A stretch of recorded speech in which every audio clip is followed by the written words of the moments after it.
Twitter के मालिक ने कहा है कि ट्विटर पर सारिफीन दिन में कितने ट्वीट पढ़ सकते हैं, इसकी एक आर्जी हद मुकर्रर की गई है। उन्होंने अपने ही ट्वीट में बताया कि गैर मुसद्दिका अकाउंट अब से दिन में सिर्फ 1000 पोस्टें पढ़ सकेंगे, जबकि नए गैर मुसद्दिका अकाउंट्स के लिए यह हद 500 होगी। अलबत्ता फीस देकर ब्लू टिक हासिल करने वाले मुसद्दिका अकाउंट्स दिन में 10,000 ट्वीट पढ़ सकेंगे। ट्विटर के मालिक ने इब्तिदाई तौर पर उन हुदूद को सख्त रखा, मगर ऐलान के कुछ देर बाद उनमें रद्द बदल किया। वो कहते हैं कि आर्जी हद बंदी का मकसद डेटा स्क्रैपिंग, कंप्यूटर प्रोग्राम के जरिए वेबसाइट से मालूमात लेना और सिस्टम मैनिपुलेशन, निज़ाम के साथ छेड़छाड़ की इंतहाई बुलंद सतह का मुकाबला करना है। उन्होंने ये वाज़ेह नहीं किया कि उन्होंने किस सियाक व सबाक में सिस्टम मैनिपुलेशन का जिक्र किया है। एलन मस्क ने जुमे को कहा कि डेटा की चोरी इस कदर बढ़ गई थी कि आम सारिफीन के लिए भी सर्विस खराब होने लगी थी। इस दौरान सारिफीन से ट्विटर का मवाद देखने के लिए दोबारा लॉग इन करने का मुतालबा किया जा रहा था। इस अक़दाम को आर्जी हंगामी अक़दाम कहा गया है।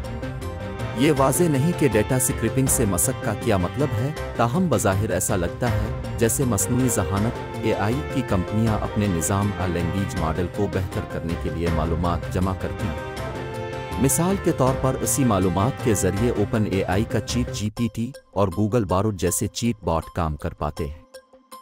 आम अल्फाज में डेटा स्क्रैपिंग से मुराद है कि इंटरनेट से मालूमात जमा करना।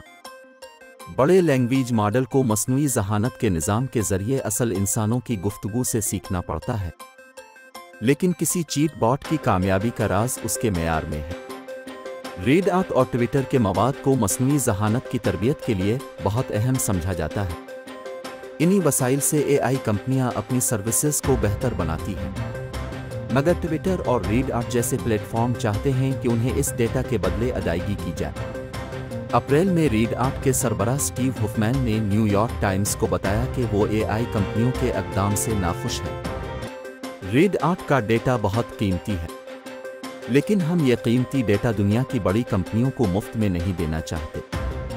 अपनी service application programming interface API तक रसाई के लिए ट्विटर ने पहले ही सारिफीन से रकम वसूल करना शुरू कर दी है।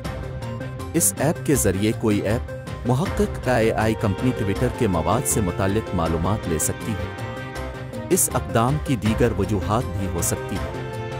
ट्विटर के मालिक लोगों को ट्विटर ब्लू में शमूलियत का कह रहे हैं, जो कि ट्विटर की वो सर्विस है जिसमें पैसे देकर एक शख्स ब्लू टिक और मुसद्दिका अकाउंट हासिल कर सकता है।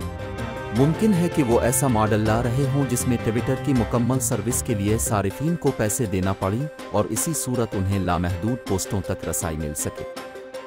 मस्क के आने से कबल ट्विटर का ब्लू टिक सिर्फ मरूफ शख्सियात को मिल पाता था।